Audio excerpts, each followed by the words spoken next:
Welcome to another episode of OG55. I got George, the Italiano, the West Coaster, and I got Mr. Jay Sherer in the house today. We're talking all about the Haunted Mansion, that new gift shop. There's some AI stuff going on in there. We're going to check out the outside of the building. We're going to talk about it, break it down. Up next on OG55.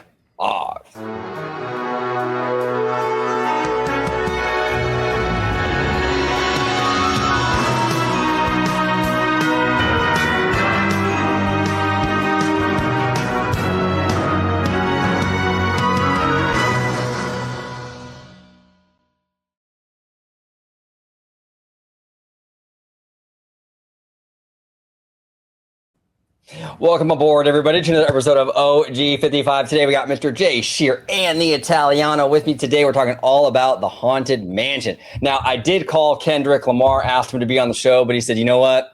We got George on there. He'll hold down the West Coast for us very nicely. So, George, Mr. California, how are you doing today, sir?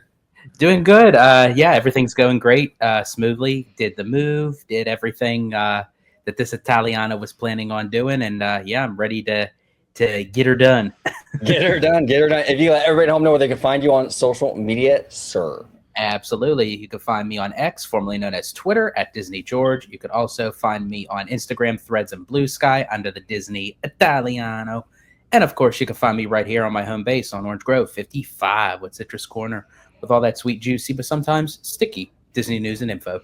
There we go. Mr. Jay Sherer, host of Story Geeks and How Stories Work, is in the house, and director of No Vacancy. Welcome back, Jay. Oh, it's good to be back. I have a little bit of a cold, so I'm going to try not to cough in everyone's face. But yeah, it's good to be back. It's always good to talk to you guys. George, congratulations on the move. Pretty exciting stuff over there. And as a former Californian, I'm a little bit jealous. But I also know that California traffic kills me, so I'm good at being the family from Colorado. There he is. And Colorado is still like, you're kind of West Coast, like, you know. We're still adjacent. I have to say, though, for how many flights that I've taken back and forth from Pittsburgh to California, for how many layovers that I've had in Denver, like, you would have thought, like, I would have met up with you, like, how many times? I know. And the only time we've ever met up is in California. Yeah, go figure. It's wild. Ever since George has been out here, though, he's been crazy California. His text ringtone is woke up looking for the broccoli hockey. Just kidding. But everybody, so let's dive right in. We're not gonna watch the whole video, right? But Dave from Fresh Baked, speaking of the West Coast, right? Dave, great Disneyland content creator out here in California. He actually did a great video on this AI situation. There's like 6 or 7 minutes where he kind of breaks down the inside of this gift shop. So we'll kind of play it and break it down along the way. So here we go, gentlemen. Here we go, Mr. Dave from Fresh Baked.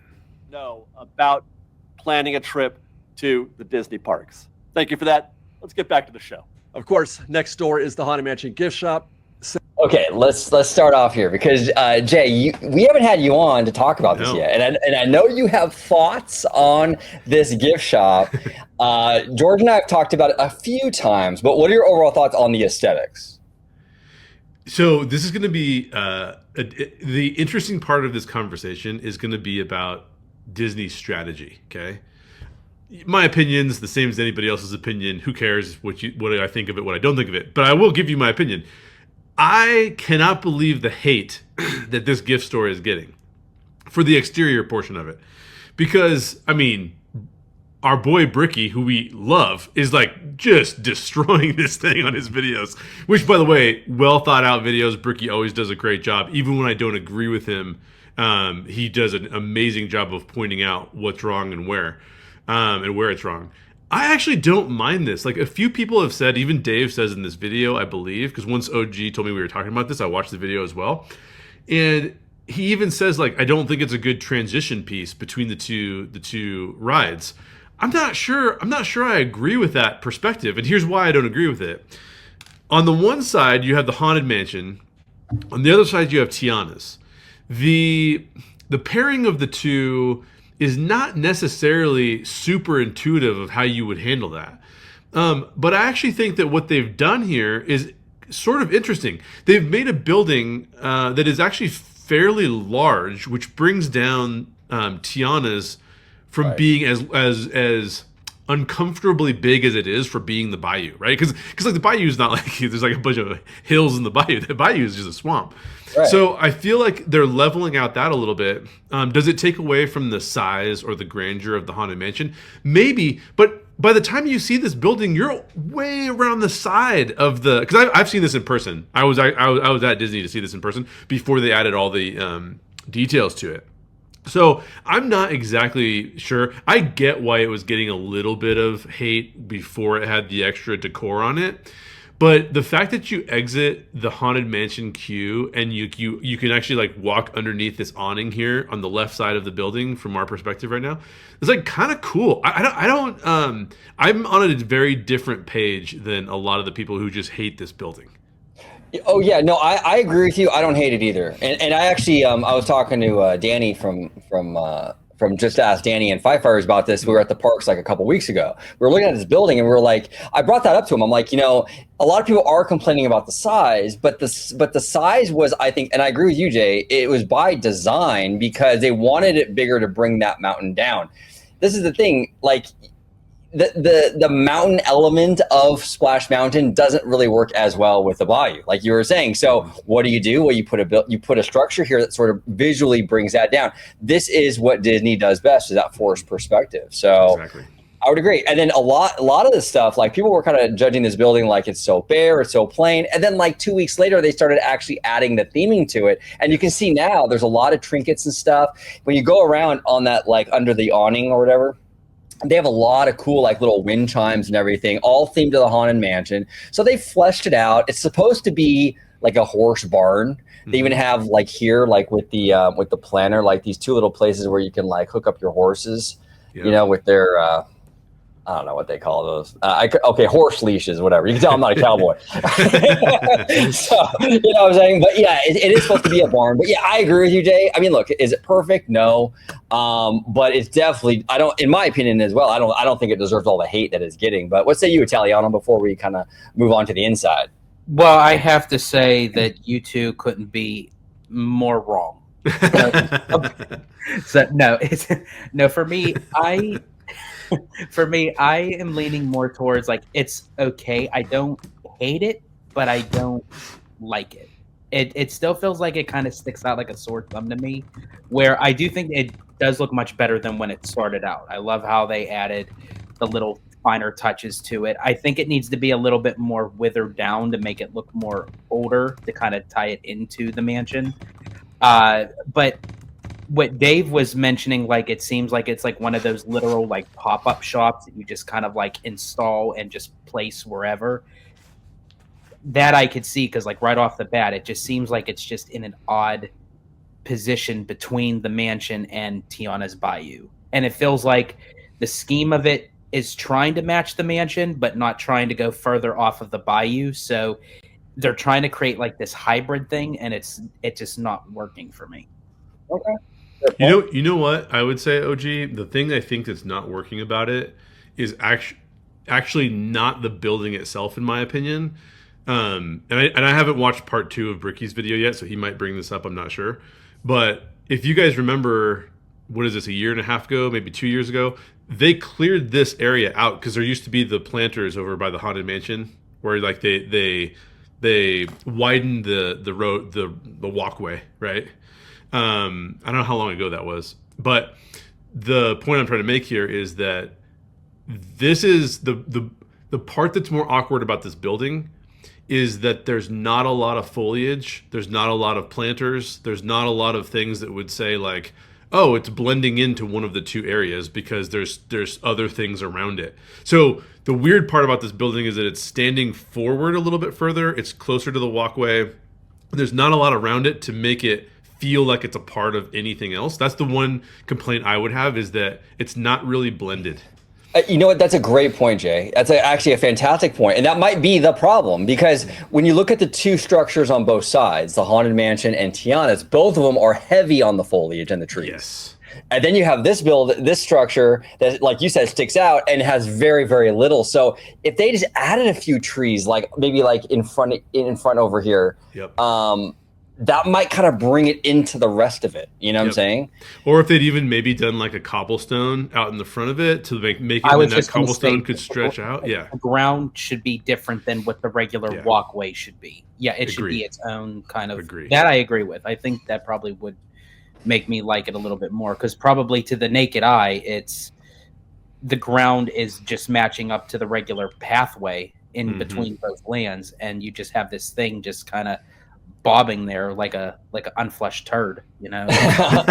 Unflushed. Since last week's update, they opened it, and you can now guests are able to go shopping in there.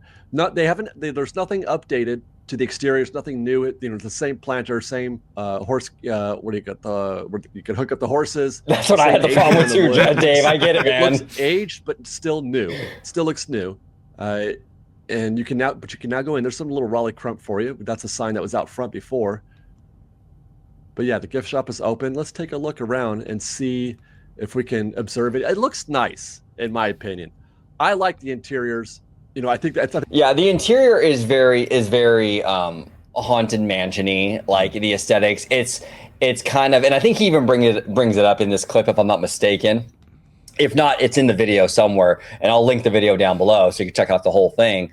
But it is very akin to the Haunted Mansion. Walt Disney wanted the exterior of the Haunted Mansion to be pristine and clean looking and well put together. The inside is where things sort of fall apart and are more decrepit and weathered and stuff like that. This structure does the same thing. The outside, very pristine. You go on the inside, it looks like it's falling apart more. It is kind of like that little homage to the mansion itself, which I thought was pretty cool, Yeah.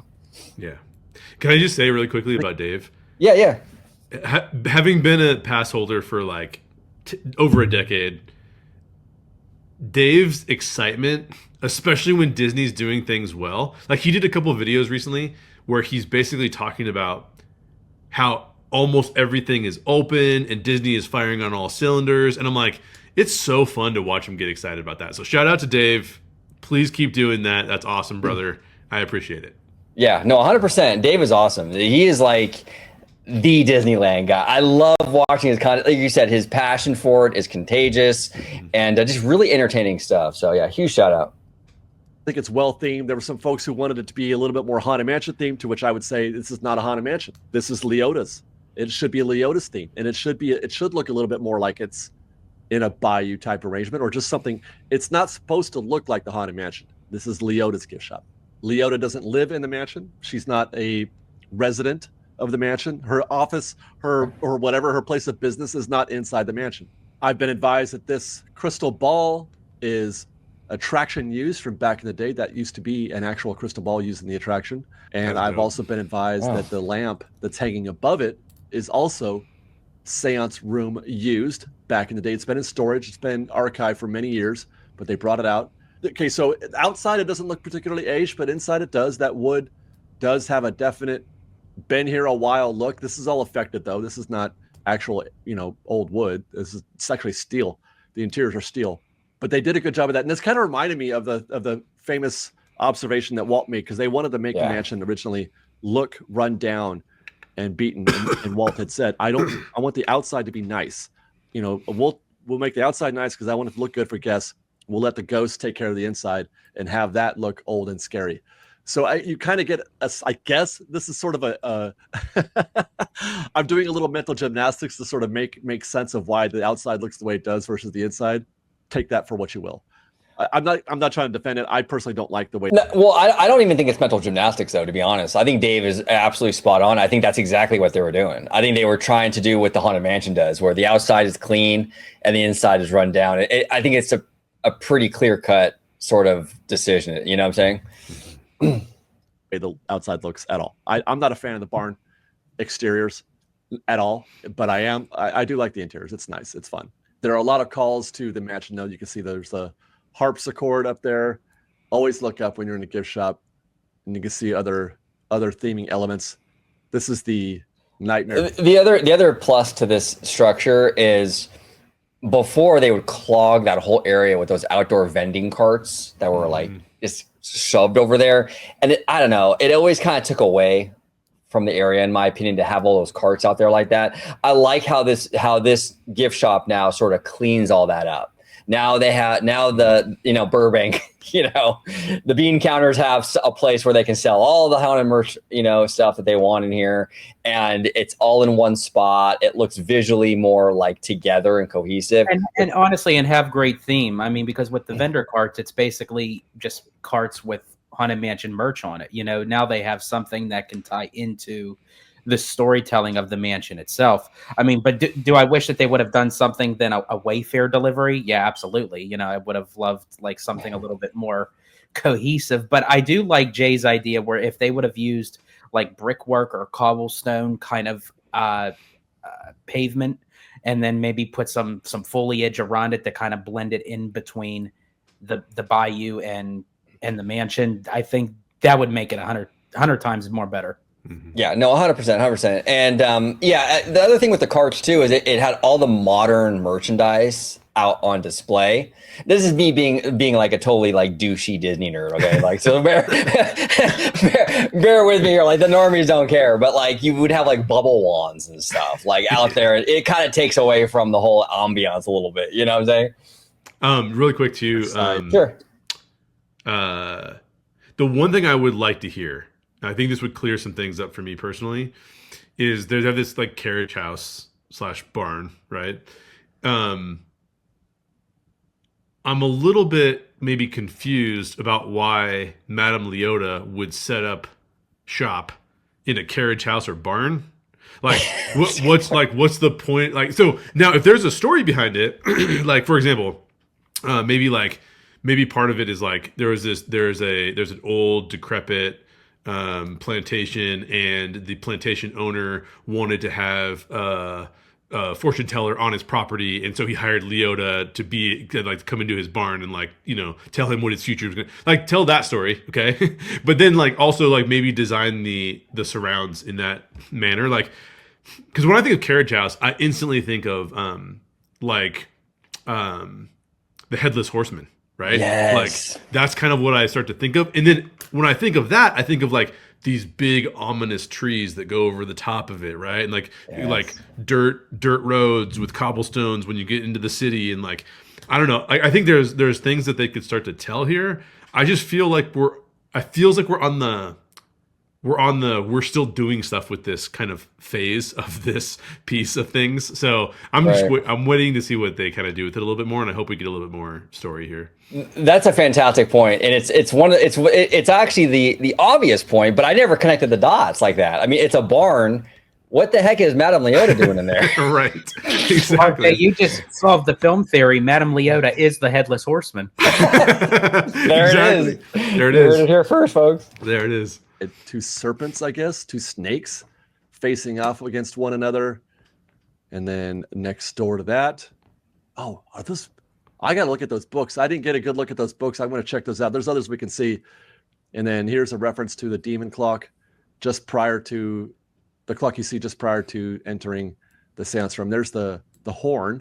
All the musical instruments you hear in the seance room, they're all represented. You can actually hear them playing while you're in the gift shop. There's music playing, and the drums and the horns are featured. There's everybody's favorite feature of this, Madame Leota, a portrait of the host herself, and that is Leota Toombs, the Imagineer, who is used as the face of Madame Leota. That portrait is of an actual Imagineer, Leota Toombs, whose daughter, for those of you who may not know, her daughter is Kim Irvine. Kim Irvine is now an Imagineer. Which is interesting to me. Her last name is Toombs, and then she went on to do stuff for the Haunted Mansion, which there's a lot of tombs in the I don't know. I thought her last name was very kind of on brand for what she's kind of known for. I thought it was kind of cool, actually. And Kim Irvine's. I just have to add something in there, and then at the end of the Haunted Mansion ride, when you hear the hurry back, that's actually Leota Toombs as well. Yes, absolutely. Really quick here too, because I want to be positive for a minute. That portrait is amazing. Oh, And he said that. He said like this is like the highlight of the whole gift shop. But the fact that they put that in there like that, I think, because I don't want to get too far ahead of this, but I have some real issues with where this video goes. But before we get to those, this is awesome. This is the way to do things, right? Yeah. That's an amazing portrait. I love it. Yeah, 100%. I agree. A great homage to an amazing Disney legend. Irvine is the Imagineer who led this project, this Madame Leota gift shop project. Kind of a full circle moment. Kind of neat when you think about it. There's the drum set, and then there's lots of themed elements that you can find in the gift shop that are fun to observe and look at and try to see if you can't. Do you guys? I have a question for you guys. Explain. Sure. I guess. Do you understand why they're putting the instruments on the mirrors? I don't. It's weird because I don't really get it. I guess maybe they're trying to symbolize it coming out of the mirror, maybe, or something. And it's weird. I don't really know why they do it, but for some reason it works, though. And I can't. Yeah, it does. Not that it doesn't work. It's just that it's odd. It's a very odd decision, and it's like, okay, that's kind of cool, but why? I don't know, but it looks cool. Yeah, exactly. It is. It is kind of weird. Very, very weird. Tambourine. I don't like that right there. I don't know what that imagery is there. That's a palm reading, obviously. Some sort of representation of that. This is where people have gotten sort of okay. I have a hard time with this as well. Here we go. That's an image of the bride with the red border around it. There she is. That's the bride. It's a very creepy, ominous image that they have decided to add into Madame Leota's gift shop, which I do not question at all the desire to make reference to the bride. Internet sleuths, though, spotted that immediately and recognized that as AI art. They even found it. I don't have a link. Check that. I do have a link. Here it is on Redbubble. You could buy that print On Redbubble. Man, I haven't shopped there in years. I'm kind of more of a TeePublic guy myself. But this is interesting, right? Because AI is a very controversial topic. Jay, I think you and I were on a show on Fandom Press a few months ago about AI art and stuff. That's right. The amazing folks over there. We love them. Check them out. But yeah, it's interesting because AI is this weird sort of sort of ethical kind of weirdness because look, I get it. Disney is a corporation who a lot of people say Disney, they need to cut costs, right?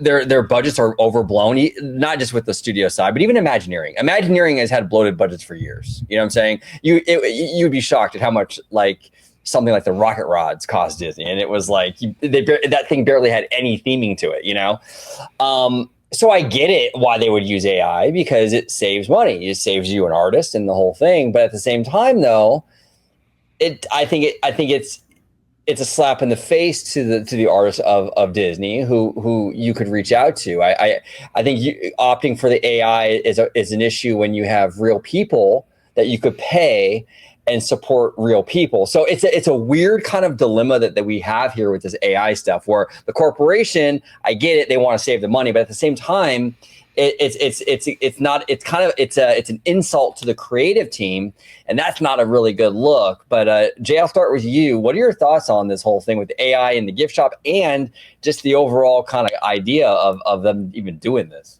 Actually, start with George. Because I'm going to rant about this. I want to hear what George has to say. Oh, shit. Yeah, absolutely. George, AI artwork. What do you think, brother? Okay, so AI in general for me it's like a double-edged sword. I do know that's the way that, companies and people are going, it's the new way, so to speak. And especially as you were mentioning, OG, about cutting costs and everything. Right. At the same time, it does, I feel take away a little bit of the artistry behind it. And when you look at an image like this, yeah, it's really cool when you look at it just to say as an AI portrait, but it just, for me, it doesn't really fit in with the spectrum of the mansion itself. I feel that the style of it is more modern than what I feel would be for the mansion. I mean, you can't even really tell even the facial,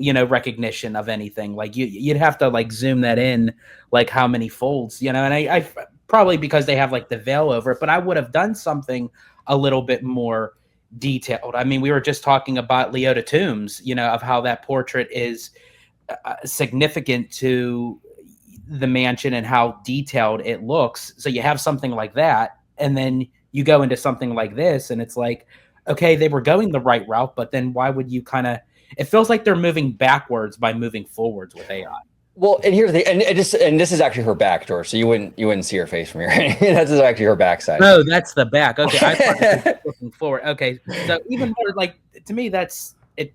Okay, that just solidified it to me. That's just stupid. Like, well, and here's the thing too. And I see what you're saying, totally. I see what you're saying. And here's the thing too. It's kind of like even, and I think Dave mentions it in the video as well. But it's like, and I think he has a good point where it's like, obviously Imagineering can't like handcraft and like do everything in house. Like they've always brought stuff in from the outside because some things you don't, obviously, trinkets and things like that. If you can purchase them, you don't need to hand make everything. So I get that.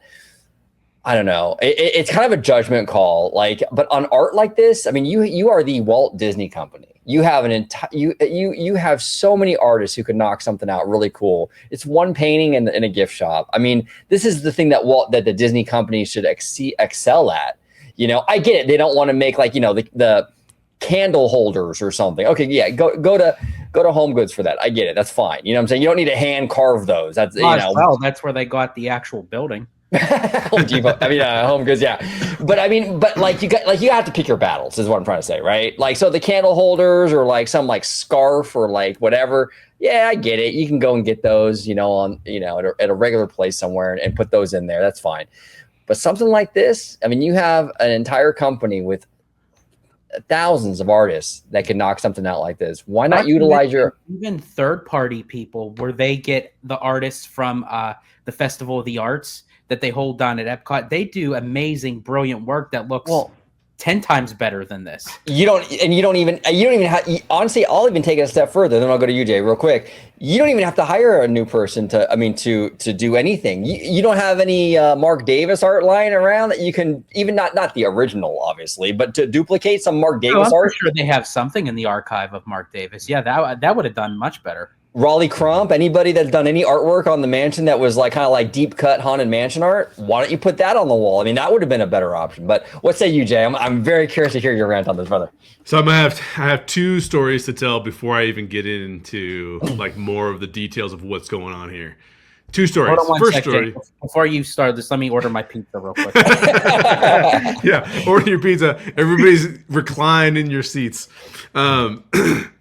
So first story I have, my wife and I were at Disney over the holidays. So this is the week after Thanksgiving. We had gone to, we watched the fireworks. Great holiday fireworks, fantastic. Everything's cool. We made the giant mistake of getting in line for the Haunted Mansion, which is what everybody else in the entire park did, right? So the line went from like 25 minutes to like 50 minutes, and it was the last thing we could do. So the good news about that, though, was that we got to explore the entire queue because the line kept expanding. So we got to explore the entire new queue, which I had not been through before. And I'm texting these guys. I don't know. I remember if I was texting you guys in the group chat or if I was in the Instagram group chat. And I was like, man, the stuff in this courtyard looks like anybody could have put this in there. You know when you go to like your neighbor's house who's trying to do like a haunted house and they've got all these like little trinkets and stuff and you're like, oh, you obviously bought these from like the local place and you're like, oh, this will look good in here, so that you got them and you threw it up. That queue looks like that. It looks like, it doesn't look like a Disney queue. It looks like your neighbor's house who just like put stuff. So I was getting pretty annoyed, which is not normal for me, by the way. I usually try to give Disney a lot of leeway. And I'm like, what were they doing? I'm texting these guys like, this is like not great. Like, I don't like this queue. And then we got around to where they did the original, the new overhang. I don't even know how to describe that. It looks like a gazebo kind of like overhang, right? Yeah. And I'm like, this is amazing. Like, this is what the entire queue should look like. This thing was built like obviously custom, super cool. And the second, so that's kind of like my experience walking through that. So real quick, Shay, before you move on, I just want to ask. So to kind of clarify, kind of see where you're at with this. So the queue itself, like the brickwork and all that, you don't really have issue with any of that. It's more or less like the trinkets and the stuff that they place within that space is kind of where your issue is at. Correct. Okay. Now I'll get a little bit more detailed about because I do think some of the walls need some work too, but here's the other story that will help why I think this is the case. I have a buddy named Albie. Shout out to Albie. Albie does Star Wars armor, Harry Potter cosplay, and he's amazing. The guy is an artisan at it, right? Like he made a Scout Trooper suit. That suit was used in The Mandalorian in season 1. When they hired all of the 501st to come in and bring their armor in and like stand in as extras and stuff. One of his suits was in like the actual Mandalorian show. That's how good his stuff is. he would take like, remember, you guys remember the AT-AT popcorn bucket? Oh yeah. Like he would take that, which looks like this like plasticky kind of like toy looking thing, and he would go in and age it and make it look like it had seen, like it went through the Battle of Hoth, right? Like this guy would turn it into like a thing that you could use in stop motion animation and it would look fantastic. Oh, that's dope. Super dope. So my issue is that, like, think of all of the people out there that are so talented in this stuff that would have loved to come through and like aged up some of the things in the line and put some aging on the walls in the Haunted Mansion queue and made it feel a little bit more like it was a place that was being lived in, as opposed to a place that was thrown together for a seasonal activity, which is what it feels like to me. It feels like it was thrown together by my neighbor because it was Halloween and they wanted to do their own haunted house. And so I think, like, so that's my major complaint here when it comes to this AI stuff, is that it feels like that's what they're doing. It feels like they are saying, let's not be artisans. Let's be, to use OG's language, let's be bean counters and like do the cheapest thing we can possibly do here. Now, you know, okay, fine. Maybe buy the rights to use this AI art and then doctor it up a little. You know, like there are other ways, there are other things you could be doing to get to a middle ground here. I just don't think, you guys already said it, with the rich history of artistry at the Walt Disney Company, this just feels, I don't remember ever feeling like when I went to Disneyland and experienced something that they had developed that was new. I don't ever remember feeling like, oh, this is just something I've seen elsewhere. Like, oh, this is just something I see, you know, normally when I go to the mall or when I go to wherever. No, it was always something new and different and exciting. I wasn't going to see a piece of AI art that anybody could have put together, right? When you go to Toontown, like, yes. You know, when you go to Toontown, this is the one thing as a kid I loved about Toontown. You go into Mickey's house. They didn't just take, you know, like say bookends from Walmart and paint them colorful, you know, whatever. These were like fiberglass or like I don't know what material they use, but they would be molded.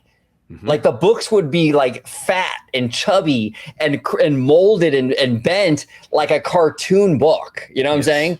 It wasn't just something they bought and they just painted all these colors. It was created and crafted, and that's why I love Toontown so much. All this stuff was very much designed, you know, purpose built. You know what I'm saying? So I see what you're saying, Jay. I mean, I never went through Toontown going, oh yeah, I can go to my local Lowe's and get that exactly. Doorknob. You know, no, that was even the worry, even when they started doing computer CGI animation.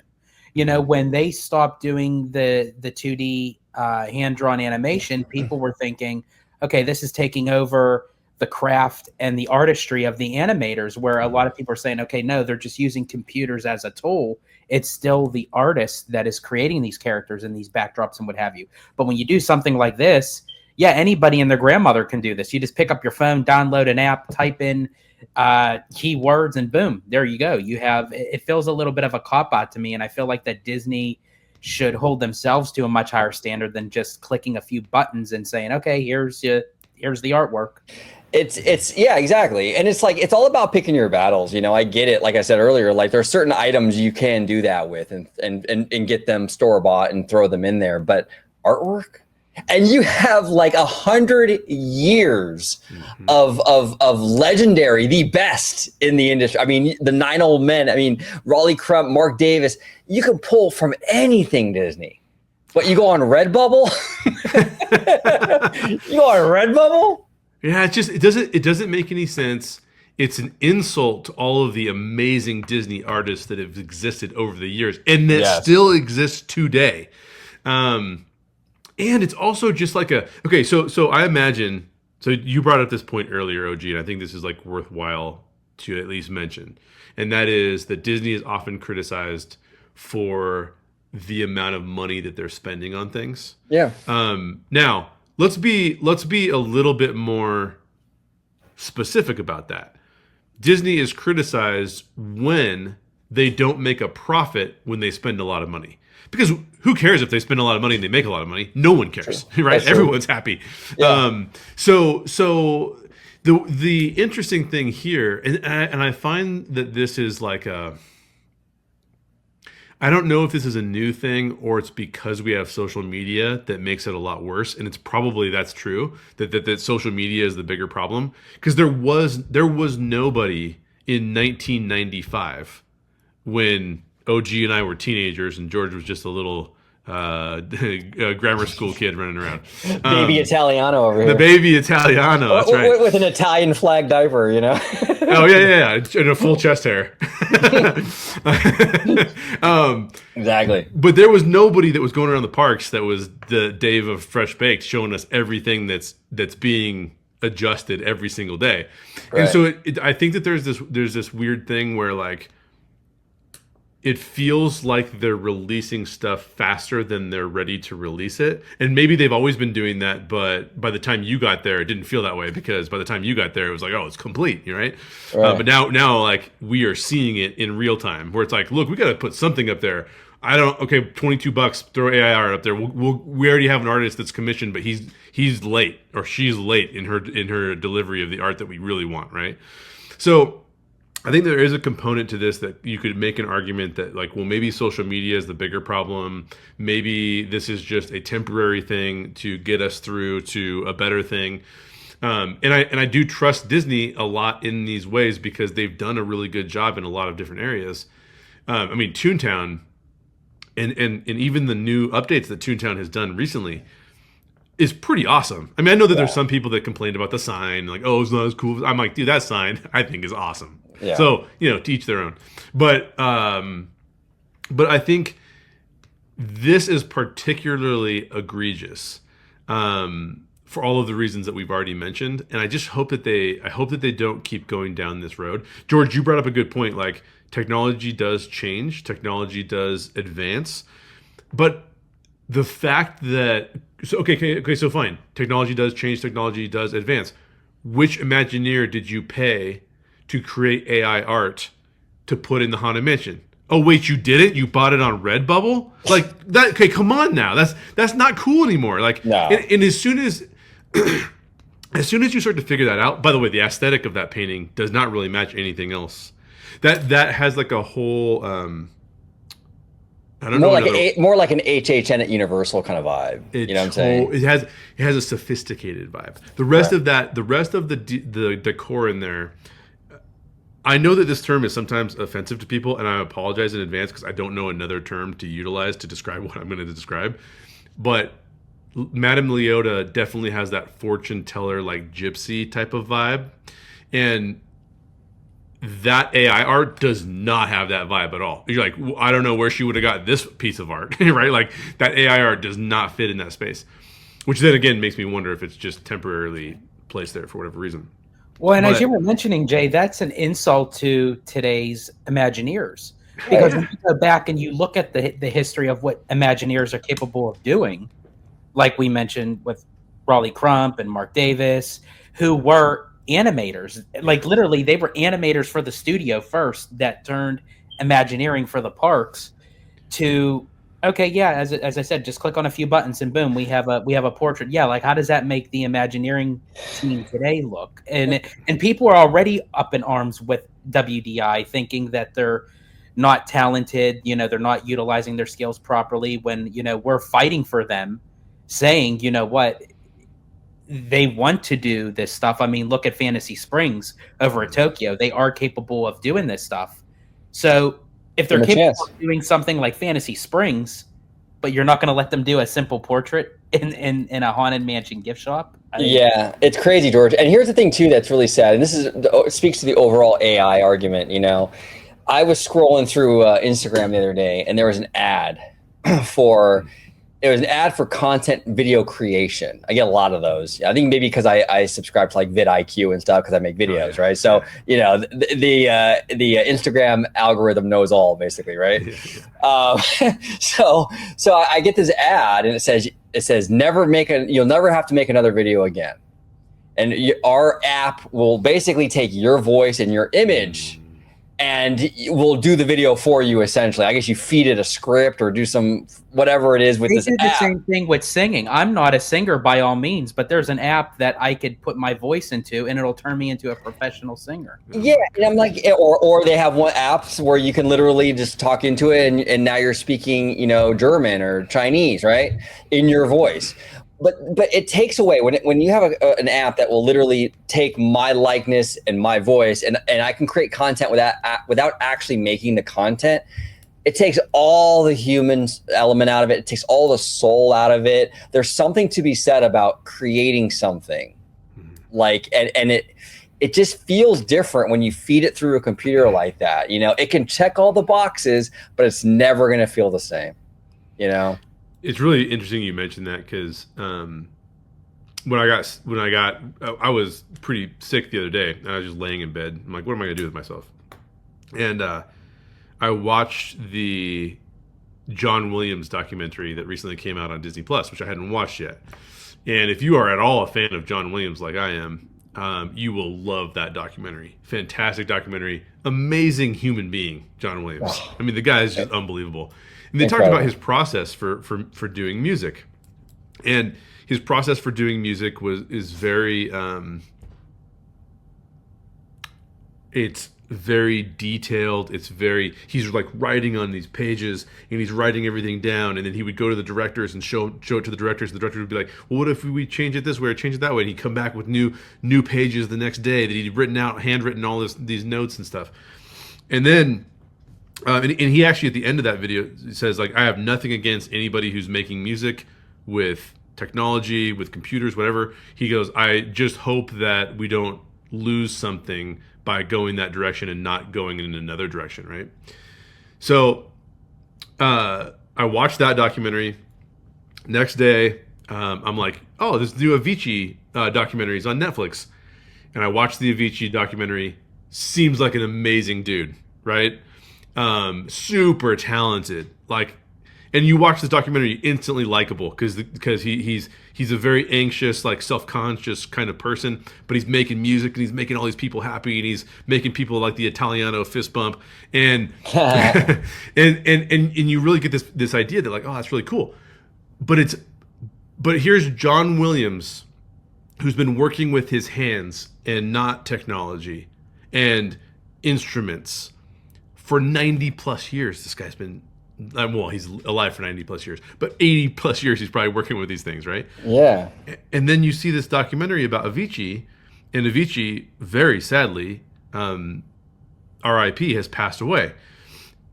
And the level of like fame that he got in a short amount of time, just making everything on the computer.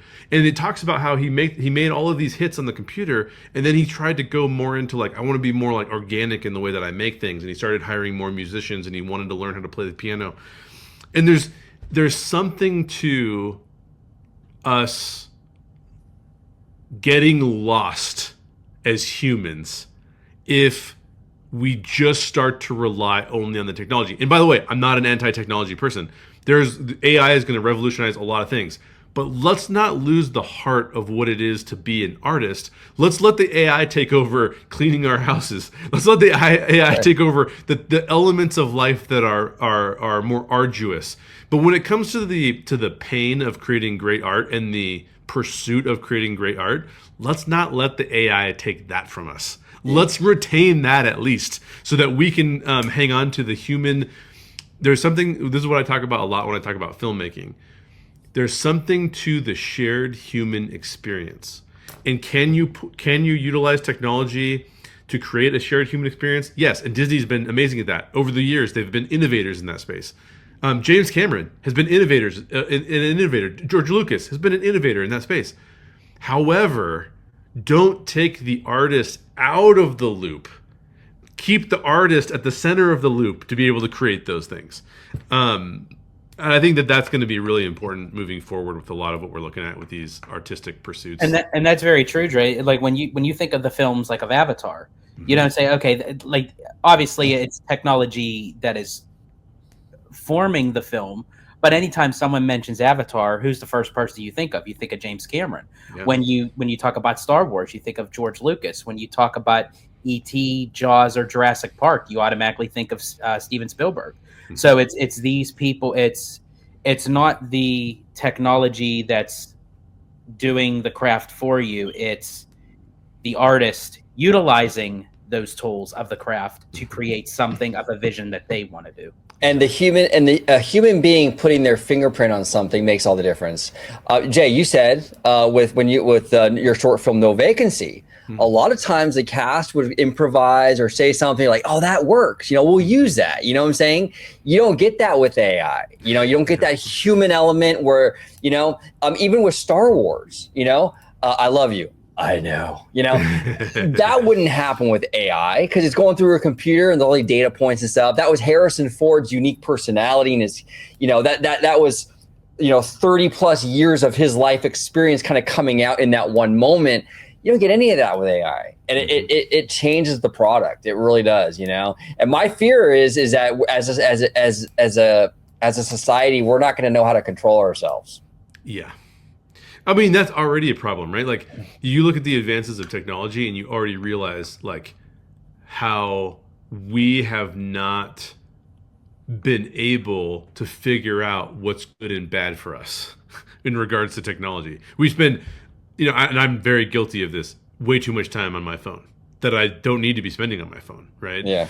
And it really hit me, this really hit me, that before I had come out to California to do the screenings that I had done, I had been really busy. We were doing my wife and I were moving. We're still in the process of moving. I'm still not in my new house yet because it's getting some work done on it. And I turned to my wife and I was like, man, I feel a lot lonelier right now because I don't get to hang out with my bros on the podcast because I don't have a studio to hang out and I'm going to do all this moving and stuff. Like, I OG and George, I don't see them as much. I'm talking, I'll group chat with you guys and stuff like that. But so here's an instance where, in this case, StreamYard is giving us the ability to be in 3 different places and yet converse with one another, see each other's expressions so we can see how we're responding to one another. It's a very encouraging way of living, right? Whereas like compare that to Twitter, which is just all I see is someone's words on a page. I don't hear intonation. I don't hear sarcasm. I don't hear jokes. I don't see how that person is doing in their life and why they're being so obnoxious or whatever they're being. Technology is able to enable a shared human experience, but it could also very much, to your point, OG, especially as we try to adapt to it, it can take away from the shared human experience. And that is not something we need more of. Right, exactly. And that's a great point. And we're getting deep in this one. I like it. Because it right now with social media, we've never been more connected to everybody than we are right now.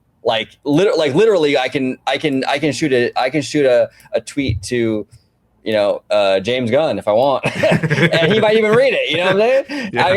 Yeah. We're connected. You know what I'm saying? We're connected. But at the same time, I think also as a society, we've also never been more lonely and isolated. So it's this weird sort of double-edged kind of thing, So it's crazy. It's absolutely crazy. So I don't know. It's a fascinating thing, and we'll see how Disney kind of how they balance it, because Disney's under a microscope, and they should be. But they're a storied studio, a legendary studio that all but invented the art form of animation. Yeah. And I mean, such a legendary studio. It's one thing when DreamWorks sort of gets into stuff. But it's Disney. Yeah. There's so much history there. People have so much emotional connection to that. I don't want them to start doing AI movies and all that. Let the artists put their heart and soul. I think even to some degree we lost a little bit when they went to hand drawn to CGI, even a little bit, because not to diminish CGI artistry, but there's something about an artist, an animator with a pencil and paper and drawing pencil to paper and putting his or her emotions on the page, as opposed to mouse click, mouse click, mouse click. And I have, as I had mentioned it earlier, I have no problem with CGI animation. No. It seems like when that's the only route to take, it becomes a little bit monotonous after a while. And especially now, a lot of these studios are utilizing the same kind of CGI art form. There's times where you can't depict what is Pixar to DreamWorks to Disney to Illuminations. They all had their own individual kind of animation style, and I feel like that the computer has taken that away, because it all just seems like one and the same. Yeah. This was a kind of a fun experience. One of my good friends here in Colorado, big Disney fan, by the way. She had gotten the Disneyland 100 Lego art, and it's a big camera that you build. It's on a camera. What do you call those things? Tripod. It's on a tripod.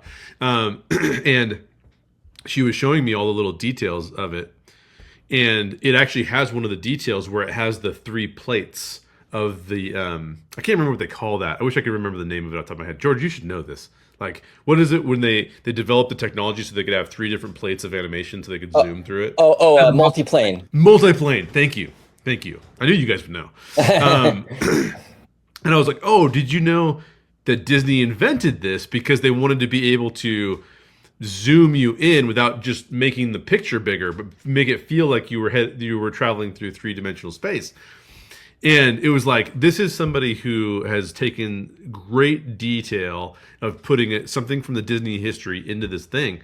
And that's the kind of thing where it's you're using technology to make it more immersive and to put me more in the story and to have more of a shared human experience that oh yeah, this is what it looks like when you zoom in on something. Not like you're just zooming in on a painting, but you're moving through space. So you're actually enhancing what you're doing, right, with technology, right? But the question I think that anybody in Disney Imagineering, and I'm not going to pretend that I'm I'm not an Imagineer. They're amazing. Shout out to all Imagineers who watch this show. You're awesome. We love what you do. But I feel like they should have a sign up in Disney Imagineering, and it should say something along the lines of, "Would Joe Rohde approve this?" Yeah, you know what I mean? Yeah, because because there's some. When you watch, and even when we were watching the development of Tiana's Bayou Adventure, they said we're going actually down to the bayou, and we're going down to where the period. Okay, cool. That's exactly what I expect you to do when you're going to create anything new that you do. So the fact that you would just go to an AI art place and just buy AI, like that flies in the face of everything you stand for. I mean, right. When Joe Rohde would talk about creating the animal kingdom, the amount of things that they were doing to create the shared human experience of what was, to then say yeah, we bought AI art off of Redbubble.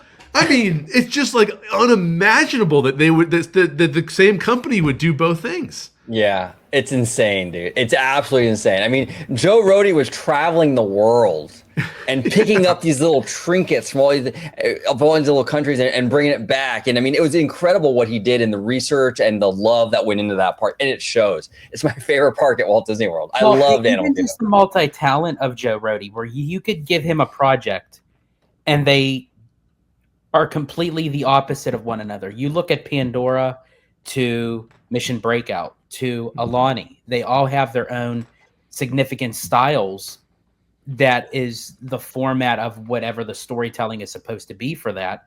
But he was able to capture that to not say, okay, it's all one and the same, so to speak. So like when you look at Mission Breakout, you say, okay, you could tell like this is like Guardians of the Galaxy. It's this fun, slapstick, quirky kind of James Gunn feel, but Joe Rody was tied to that. But then when you look at Pandora, it's this very lush landscape kind of organic feel with the Na'vi and what have you. Then you look at Alani, which is based off of his own roots of growing up in Hawaii and taking the Hawaiian culture and turning it into a resort, but themed around Disney. You know? Yeah, no, 100%, 100%. And real quick, I want to circle back just a little bit. Jay, when you said like through Twitter or texting, you lose like you don't have like the tone or like a lot of times it's misinterpreted, right? Like as to like what the intention is. Like you can make a joke, but then like that joke might not come off that way because it's only text. Yeah. Oh man, OG. I'm a thinker. Not a thinker, overthinker. You know what I'm saying? You have no idea that how many times I've sent a text going, fuck, I hope that's not misinterpreted. I better send a few emojis to make sure. That's awesome. I know. I can tell you. Just sends whatever, and I don't care how someone interprets because I don't give a shit. I can already tell that George started an OG 55 associated text group. And I can already tell that my sense of humor is like lost on everybody. Like, what is he talking about, dude? Like, he's bizarre. Yeah, probably true. But shout out to all those people. Thanks for being a part of the family. Which I think is actually very funny you brought that up, Jay, because OG and I were just talking about that. I merely created that group just to give everybody like my new like information. And everything. Right. I went through a whole whirlwind. Speaking of like all your information like out on social media and out there in the dark web and everything. And sometimes it can come back and bite you in the ass. And unfortunately, I was a victim of that. So I had to change a lot of my stuff. So I did a mass, text to, everyone like in our community. And I thought that was just going to be it. I thought the text was just going to fall off. Like, okay, we got all the new information and everything. No, the conversations just kept on going and it's still going. And I think it's really something of how we all can find something to have a conversation with. And even to what you were mentioning earlier, Jay, when you're like, we utilize this stuff as a space of conversating, like even just like what we're doing right now, we're recording a video, but yet we are having a conversation that we're talking online about. Well, when we, have like a group chat, it's like, okay, well, this is a space where a group of us, more than 3 or 4 people, can have a full-on conversation, even though we may not understand what one is saying, at times. But it works. Yeah, 100%. So, hey, Jay, George, if I ever text you and you guys are like, "What the fuck, OG? I'm pissed off." Let me know. Let me know. No, dude, you don't have to say that to me. Like I just come on and I'll just be like, "Dude, what the hell?" Like, what the? But yeah, George did get some new information. He had some scammer issues on his phone. So he changed his new phone number and everything. But yeah, I'm glad I've had the same phone number for like literally 20 years, like since 2005. And I've collected so many, because it's like a rolling stone, basically collects moss. Oh, yeah. when you have a phone number or anything for a long time, how many times have you used that phone number to, on information or applications or whatever? I get all kinds of shit. I get, send me a Google gift card and everything, and we'll, whatever, all these scammers, you know what I'm saying? So It's horrible. I've thought about it, George, as well. Just changing my phone number and starting fresh. You probably don't get any of that now. We're good. Yeah, no, actually, no. I have like a clean slate, and I like it. Yeah, I'm not getting any kind of like weird numbers or anything, other than Ebba, but. Oh yeah. Well, gentlemen, other than Eva, right? This is a fantastic conversation. Absolutely fantastic. We dove into a lot of cool stuff. Jay, it's always a pleasure having you on. You sound good. I hope you make a full recovery very, very soon. It sucks having a cold, brother. We'll see if I have a voice tomorrow. I could feel like it's like starting to get to that point where maybe I don't have a voice, but hey, it's been a pleasure. Great to see George all moved in California. For those of you who don't know this, I mean, a lot of people do because they follow you guys so closely. But when George was talking about moving out there, it was like, oh, that's cool, and it's a big thing to move across the country like that. So congratulations, George. That's awesome.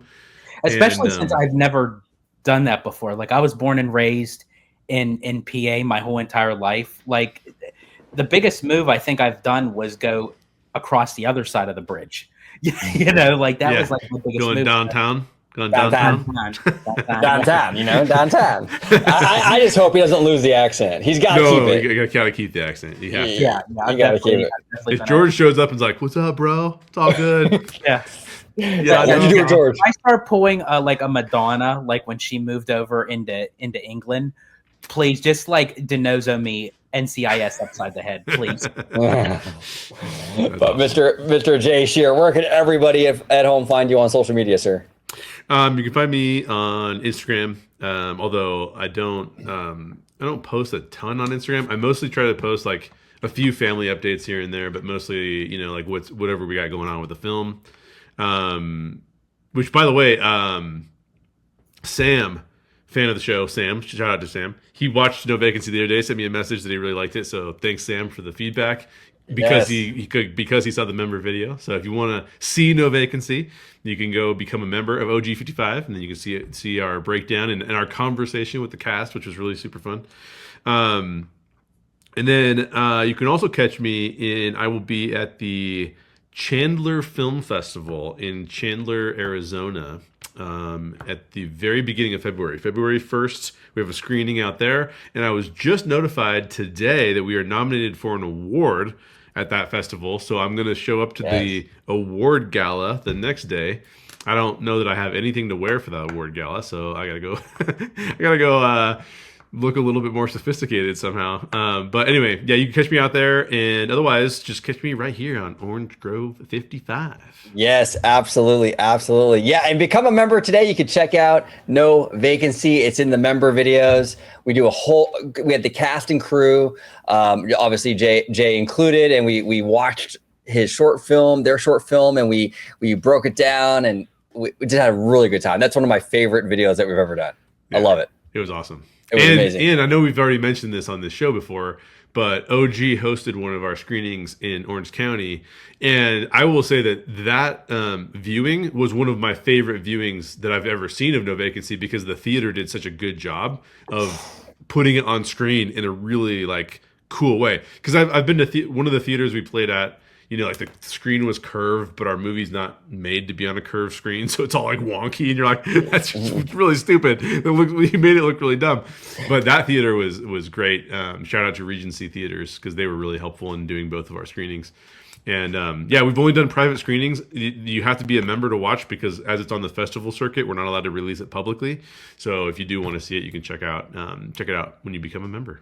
Yeah, and I was blown away by at that screening. The audience questions were really good. I was like, okay, awesome, dude. Yeah, this is fun. Awesome. This is fun. Yeah, let me get all your information. I want to bring you on the channel, because these questions were like, Yeah. Well, we had just to give you guys a feel of like the community that the Story Geeks community.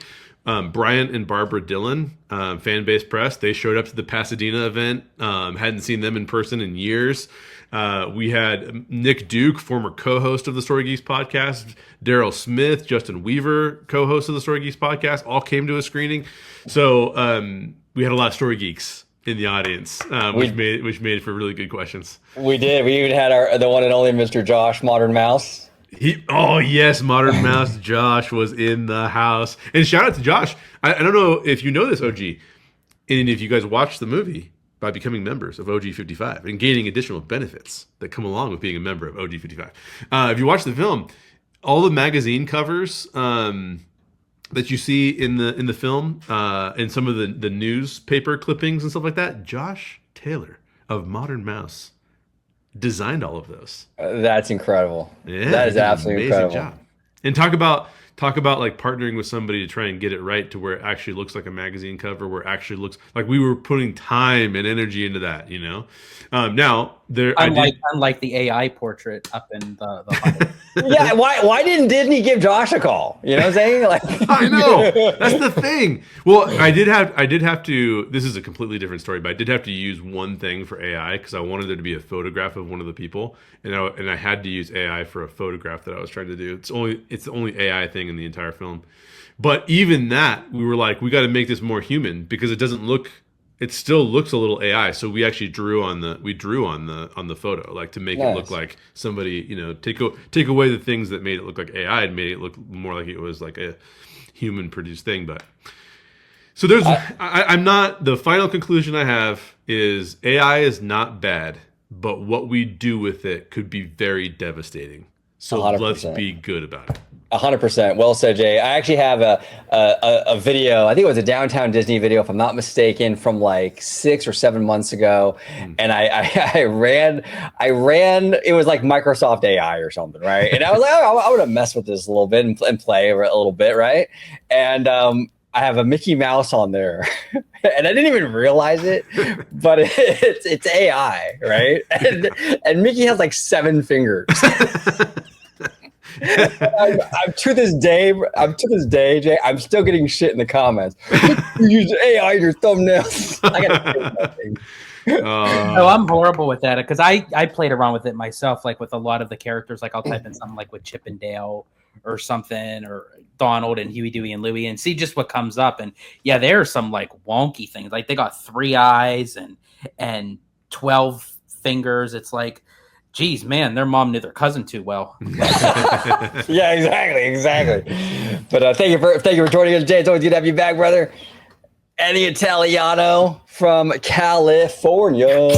Woke up looking for the broccoli. There he is, Mr. California. George, where can everybody find you at on social media?